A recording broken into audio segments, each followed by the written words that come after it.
Hello viewers, this is Left Adjoint and I'm bringing you some Civilization 4.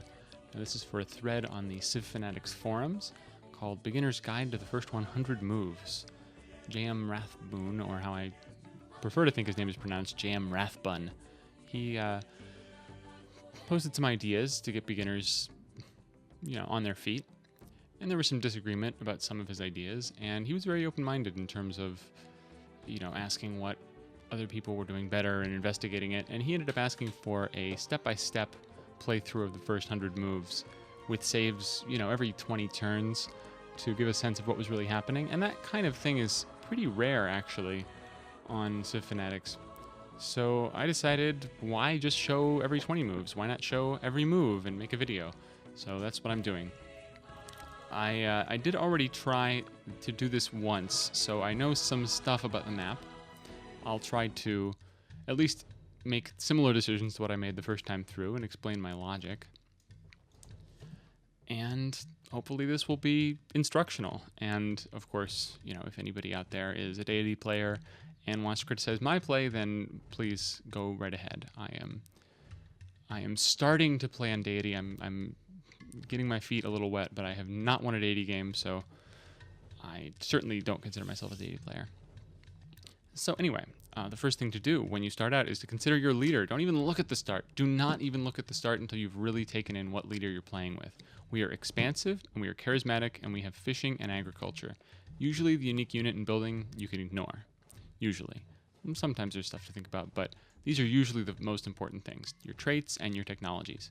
Fishing is a niche technology. It's great if you have a seafood start, but if you don't, then it's obviously not good.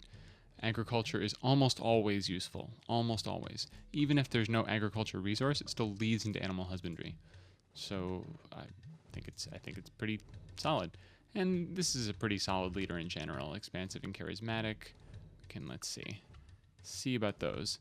Expansive, you get more health, and that's going to allow our cities to grow more later, but early on doesn't matter that much. And it's going to make us more likely early on to consider building granaries, because they build twice as fast. And faster workers, it's a nice little bonus. Probably not going to change our strategy too much. Charismatic is a wonderful trait because, well, of course, the unit promotions thing is great. It means that we're going to unlock the heroic epic more easily. But the happiness boost is great. Sometimes you have games where you don't find any happiness for ages and ages and ages. So automatically having access to 2 happiness, one for free and one from a 30 hammer monument, that's pretty great. That's really, really wonderful. And it's going to allow us to grow our cities a little bigger and just develop more in the opening. So I am thrilled to see what we might do with that. And also, we will end up considering our starting techs a little bit. What's the plan? But the next thing is to consider where we want to build our first city. Now, you always want to take stock of every tile in the big fat cross. You always say, well, what would happen if I settled in place? And it's a little bit depressing. We have a plains cow as our only food. And you want to check really carefully to make sure that's the case. And indeed, every hidden tile is either a hill or a forest. There's a hill here, forest here, forest here, forest, forest, forest, forest. Now, in theory, we could have a deer or something in the forest, but it doesn't seem too likely. And that suggests that we might want to consider moving. We have no idea what's over here, and we're not likely to get any information about it from moving our warrior. Although, I think it's somewhat clear here that we're going to get the most information out of this warrior by moving to this hill. So I'm going to go ahead and do that. Okay, and we reveal... Sorry, I should turn resource bubbles on. Those are pretty important. Easy to miss stuff. So we can see we revealed a rice. Now, don't make the mistake of moving to get the rice, because the rice is actually worse than a farmed floodplains until you get irrigation, but that's going to require civil service. Awaiting your orders. Now, other than food, I really look for grassland hills, because they're so much better at converting surplus food into hammers than plains hills. And we see over here there's 2 unforested grassland hills, which is pretty awesome, and we're going to have one right here almost no matter what we do. All present and accounted for. So that makes me tempted to move south. I would also consider moving east, so there might be something good over there, but we're going to lose a grassland hill that way. Yes. So this looks very attractive to me. We're going to go up to 3 grassland hills. So at the very least, we would have a solid early production base despite having terrible food. Yes. There's also some chance we would get something nice. Awaiting your Whenever you are considering moving, though, you should really consider, what am I giving up? And you're giving up this tile and these tiles. These are obviously not a huge deal, but this one, maybe it has something good in it. Not usually. You don't usually see resources in forests. present and accounted for. We're also gaining a river, which is going to make it easier to hook up trade routes with our second city. Awaiting your orders. So I'm in favor of moving south in this position, is my conclusion. It's a little bit of a gamble, but we're not really putting too much on the line. We're essentially spending a turn. At your service. Move out. Aha! And the gamble pays off. Although in truth, I already knew that because I've played this before. But I did do the same thing the first time. So that's really good news for us. It means that we're not struggling with this plains cow as our only food. This capital is still not the most food-rich capital in the world. And I am going to highly consider farming the floodplains to keep the growth rate up, especially since we're charismatic, so we do want to keep growing.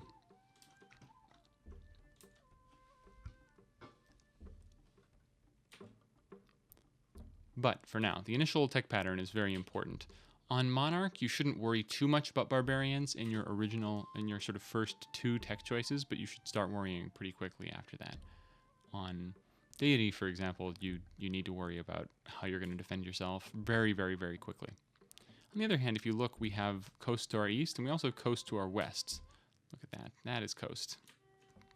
So it's going to be easier for us to get units into the fog around our city, and that is going to make barbarians less of a concern. Okay, so I'm going to go ahead and go animal husbandry. The logic here is just you want to work your best tiles, so we're going to be able to improve this plains wheat right away, and then move over to this cow.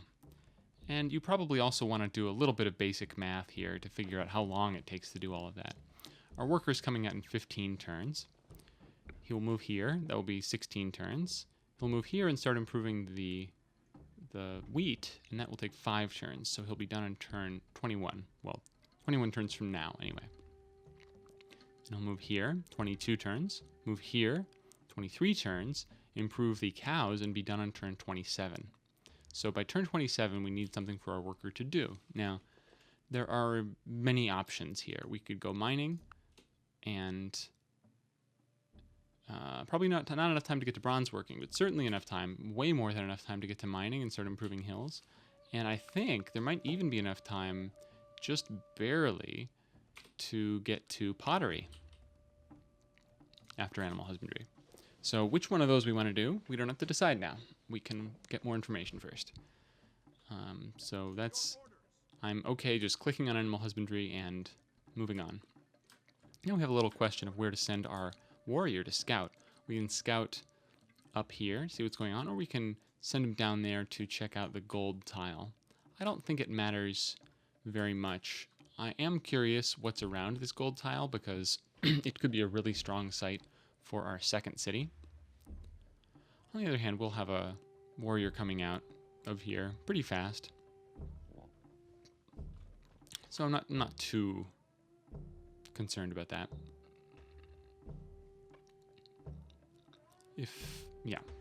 You do want to try to gauge the risks. Like, this warrior could die, and then our second warrior would be forced to kind of hang out here to defend against a possible second city. Not to defend against it, but you know what I mean. Defend a possible second city from barbarians. Your orders. Your orders. Explore here. Looks like there is a choke Put point your up here. shoulder to the wheel. Now it looks like it's opening up. So, just having a feel for Pangea scripts, you can see how this is opening up. Probably this is opening up into the main continent. And what that means is that it's very likely that our piece of land here closes off. Oh, also our border pop has revealed, yes, there's a great site for another city with cows and gold and fish. Great. Don't only look at resources, also look at things like tile sharing. Is there stuff it can borrow from the capital? And are there hills? So indeed, this is a fine city to work. A hill and the gold, cows and fish, maybe even library scientists, although you kind of need to count the surplus to make sure that all works out. But urgent is going to be settling towards this choke. And the reason I say that's urgent is because how much land we get ultimately is going to depend upon just how far out of this choke we get. And we've got a tricky neighbor. We have got a neighbor who is not among the easiest neighbors. And that might even be a vote to just kind of sealing ourselves off in here and not worrying too much about what's going on the outside. We could plant a city right there. You do this with Alt-X, by the way. Right there, maybe even right there. Maybe even there for tons and tons of hills. Although it's one off the coast in two directions, so it's a very awkward city. It would be maybe a little nicer like this. So we could plant a city there, and even if Montezuma went to war against us, it would be very easy to defend our cities. We would just put all of our defenses in this one city, and it's a hill city, so extra defense, and he would just keep attacking and suiciding units, and we'd be pretty happy. So at the very least, expanding to here is going to be very important. We cannot let somebody beat us to this city location. That would be very bad. And if we wanted to be really aggressive about expanding, we could try to get as far out as possible with cities. But with Montezuma next door, it might not be the best idea. We would get longer borders with him. It would be harder to defend. And we would also have all these cities to backfill and want to do economic development. It would be a little bit awkward of an opening, I think.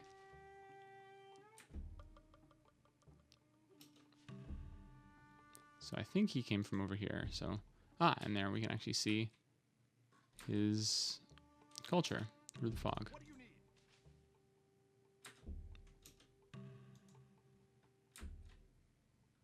So yeah, I'm going to go ahead and put a marker here, Alt-S.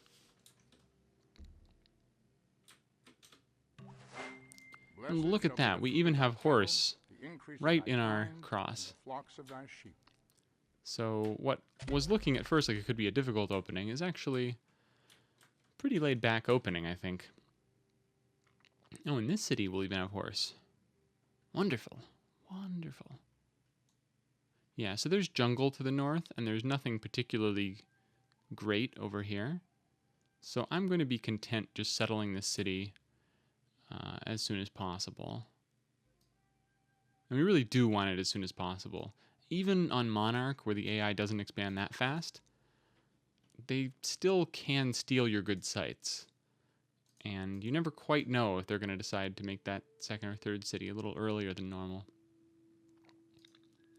So, animal husbandry, and you can click here to turn off text so you can really think about your next choice, and that's what I'm going to do now. And I'm actually going to even pause to think about that. Oh, before I pause though, notice the governor is doing something actually smart here, which is working this 3-hammer tile to get a bonus of 1 for the worker. Yeah, it's important. I forgot to take that into account when I was doing the calculations for how long the worker takes to come out. It will be coming out sooner than we expected on turn 14 instead of 16. So, good. Good. 1 vote for the governor.